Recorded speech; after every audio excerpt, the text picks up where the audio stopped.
and then we'll look at the upcoming NVIDIA earnings. All right, You let just me. need to share your screen, D. Yep. Perfect. So I guess there are two questions in there, and they're kind of not exactly related. One was regarding contingent trades. So I went here to the multi-leg trades. Let me just see if I could even find any.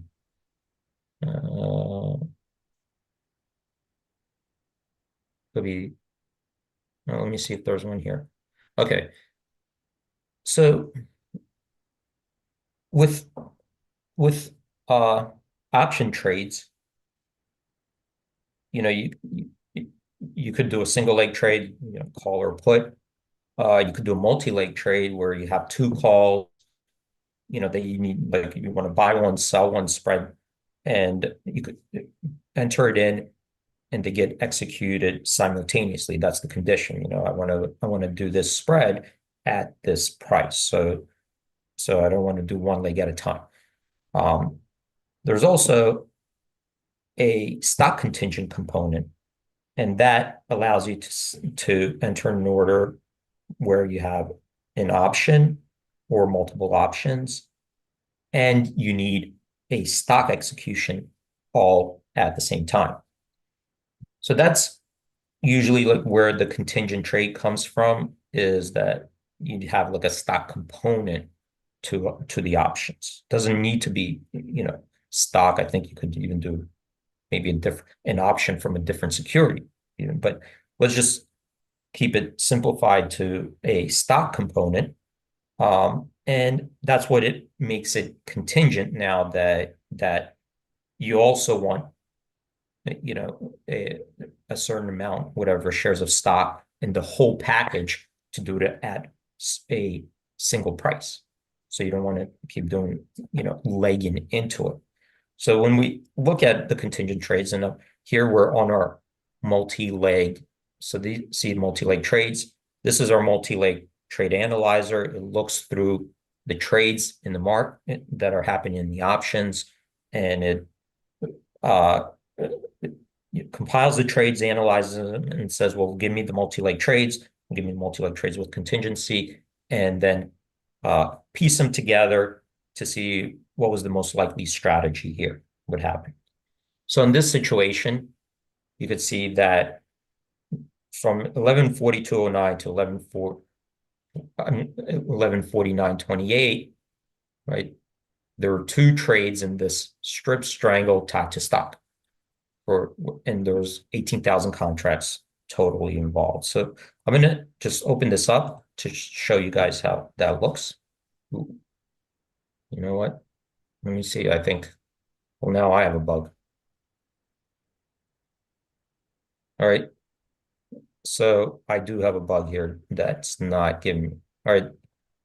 I'll make a note of that and fix it.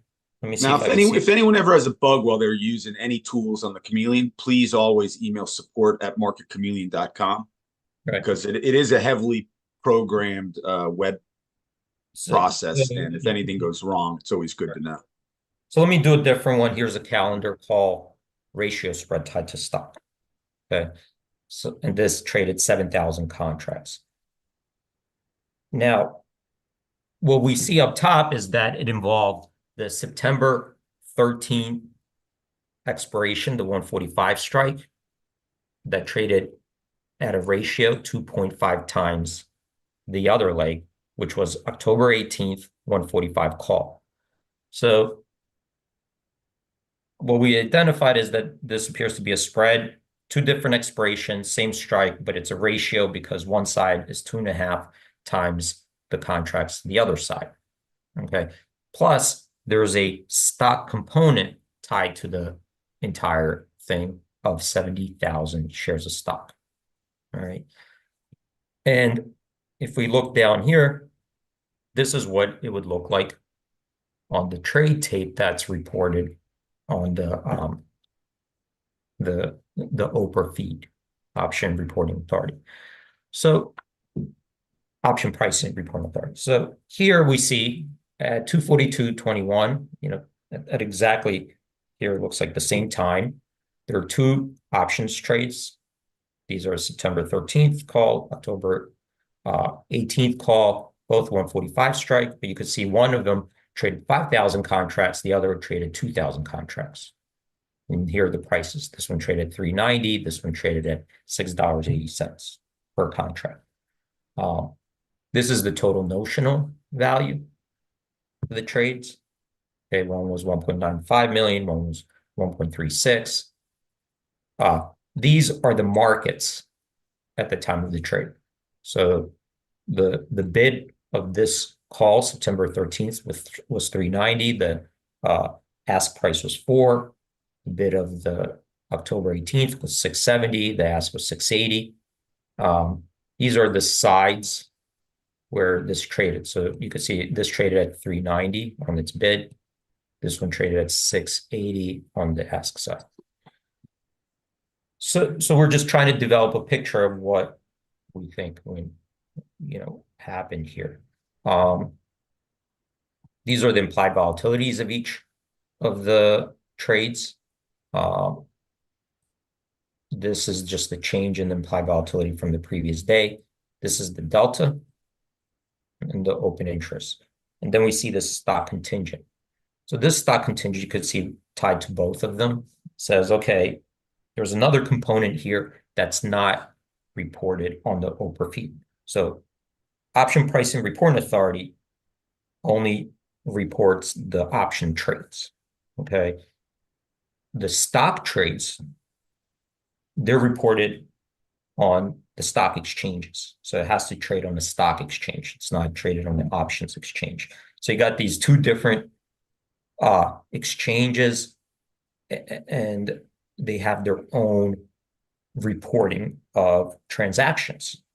Okay, so you want to look at the options trades, you go here. If you want to look at the stock trades, you have to go somewhere else. And what this is indicating is, hey, there's a stock contingent trade. Let me close this to expand it. There's a stock contingent component to this trade.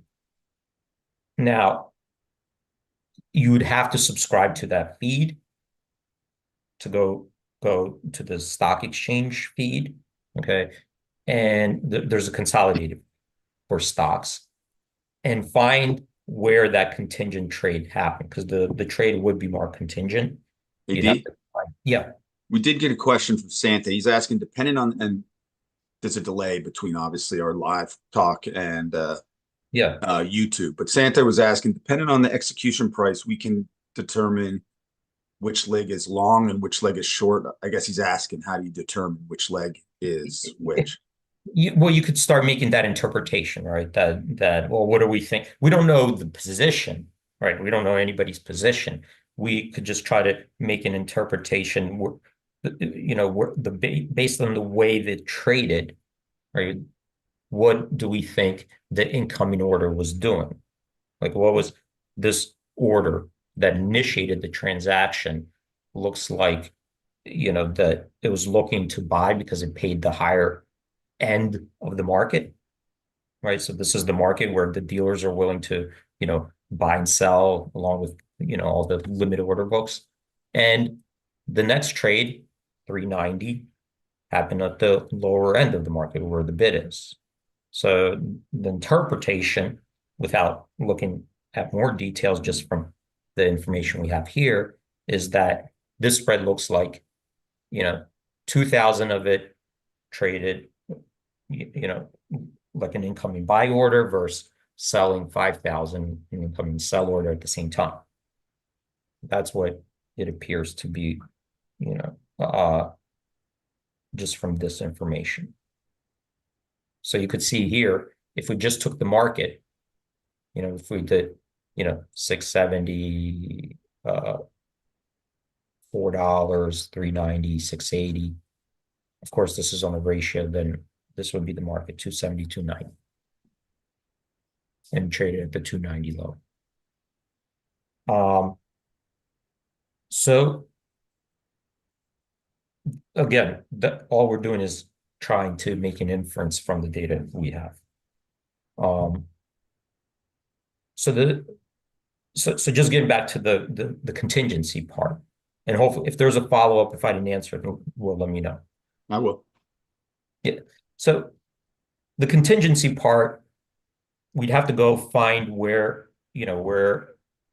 what exchange, where did it trade, where the contingent trades, first of all. Find the contingent trades, try to match it up with the timestamps and say, well, okay, these match up, right? Even all this, at this point, it's making this interpretation based on the best available data, like where these closely match up. It makes sense that they're together because we don't see anything other things around it would match up with anything else. So here you could even see that the stock contingency, was on the New York Stock Exchange. The stock contingency part of it, let me see if I have details, traded at 128.03, which is a different price where the stock was at the time of this trade. So that's important because when the options trade occurred, the stock was 128.27. And that happened at 242.21. But when you have a stock contingency, it doesn't necessarily always have to happen at simultaneously. Okay, so because you're going to a different exchange, you might have to, what they call is like a cross, or where or what else do they call it? Well, besides a cross, like if you wanted to just put up the stock. Yeah, I think crossing is the right way to describe it. They would have to put up a cross. So sometimes there's a time difference between these two transactions. And so you have to be careful there where you're trying to match up, because if there's if there are multiple contingencies around that time, you wouldn't be able to find it. But luckily, contingent trades are rare. You don't have them. They're not like regular stock trades. But what we see here is that the contingent part of it happened at 243.08. So you see, it's not the market, wasn't the same at that time, right? And that happened at $128.03. So the contingent part, it wasn't 120.27. You could see that the stock price, the stock component, was 128.03. So that's the important part. If you're analyzing these, you want to make sure you're using, and you're looking at the stock price to see what the whole package deal was.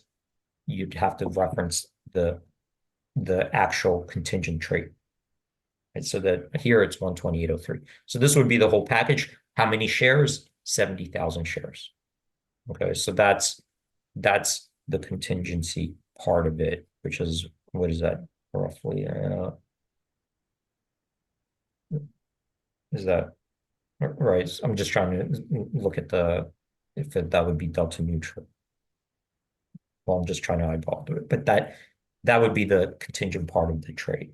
And you could see here a lot of contingent trades, probably that are most popular, people know about, are the buy rights or the covered calls, because you have one call, stock, that could be contingent if you want them simultaneously executed.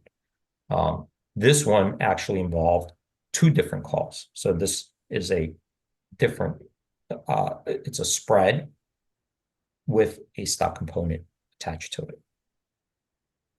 All right, so that's the contingent part, and you could see it doesn't have to do anything with earnings. It's just a strategy where you need the stock component. But I'm not going to have enough time, I think, to then jump into the earnings. So all right, so maybe we'll look at the NVIDIA earnings and looking at it, and how do you find it on the website, what's coming up tomorrow. All right. Everybody. If there are no more questions, we'll end it here. Everyone, have a good day. Have a good trading day, and hope to see you guys tomorrow. Stay safe. Awesome job, D. Thanks, everyone, for joining. Thanks, as always, for the questions. Hold on one second. You there? Yep. having problems with my computer, and it's not allowing me to check off right now. So maybe we're here for another second. All right. Well, thanks everyone. And I All guess. right, there it is. Great. Thanks everyone. Have a great day. D, as always, sorry for the technical